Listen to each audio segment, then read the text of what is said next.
Well, now to a horrifying story of the arrest of a doctor at an abortion clinic. And maybe the Philadelphia district attorney described it best. I'm quoting him here.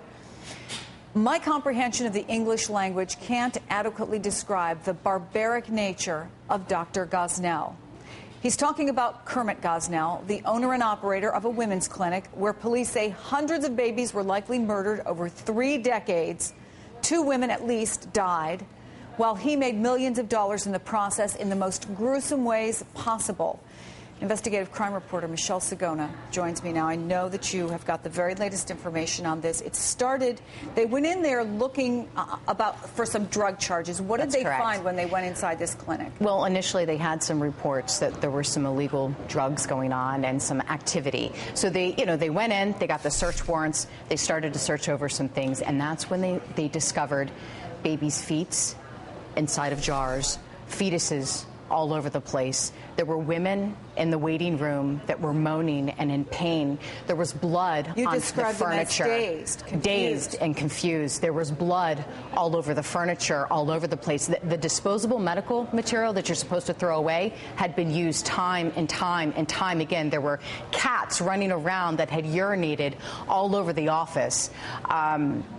This was known as a place where women could go for late-term abortions. Late-term abortions. And inside the grand jury documents, what I read was by day, this was basically a pill mill. So folks could come in, there would be prescriptions sort of ready and written, and they could pay a certain amount of money and be able to receive their pills. And at night, allegedly, the doctor would come in and perform late-night abortions in the 6th and 7th months. Now, the bigger the baby, and this is quoted in the documents, the bigger the baby, the higher the cash value.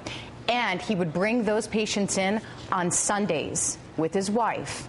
And that's when those abortions would be performed. And nobody there had any kind of medical experience or licensing? No. Not one person had a license or certification.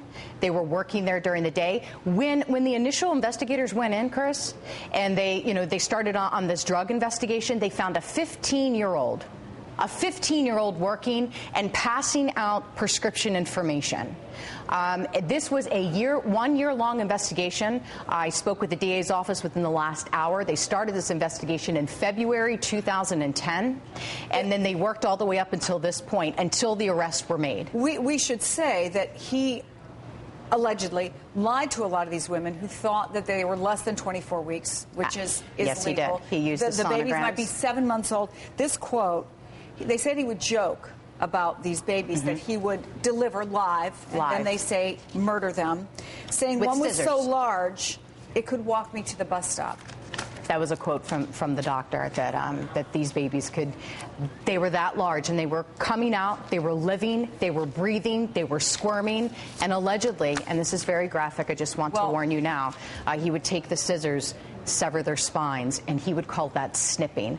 I don't think it's 281 pages on the internet that you can read of the juries of the grand jury investigation that you can go on the internet right now and read. I could barely even. There were times last night when I would have to stop and just sort of walk away from it and come back. I didn't even get through all of it because it makes me sick. I've never seen anything like it. Michelle, thank you so much. It's a very difficult story, but we will continue to follow why it took so long to find. And that's interesting as well. Thank you, Michelle. Thank you.